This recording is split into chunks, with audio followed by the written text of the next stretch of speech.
Kakasuhan ng Police Regional Office 11 sa Davao ang ilang miyembro ng Kingdom of Jesus Christ dahil sa pananakit at ang news arm ng KOJC na SMNI News Channel.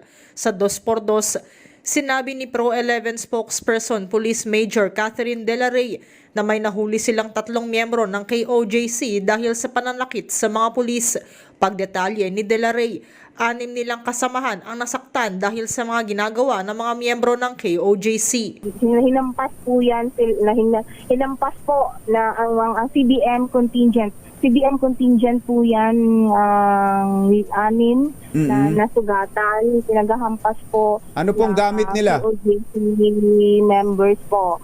Mga kahoy din po at bakal po. Simula noong weekend, may standoff ang mga tauhan ng KOJC at ang kapulisan na magsisilbi ng arrest warrant laban sa religious leader at puganteng si Pastor Apollo Quiboloy.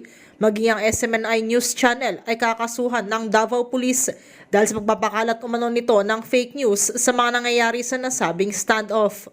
May plano po kami nga mag-file po ng mga kaso Katuni and Jerry. Laban sa Laban po sa KOJC members sa SMNI po. Opo, for may mga- propagating Fake news. ganun ba? Po, because they're creating chaos and panic po.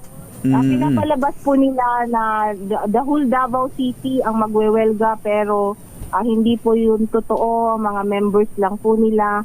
Tiwala naman ang mga kapulisan sa lugar na hindi pa nakalalabas ng kanyang compound si Quiboloy kaya't pinalibutan na ito ng mga otoridad sa Davao City.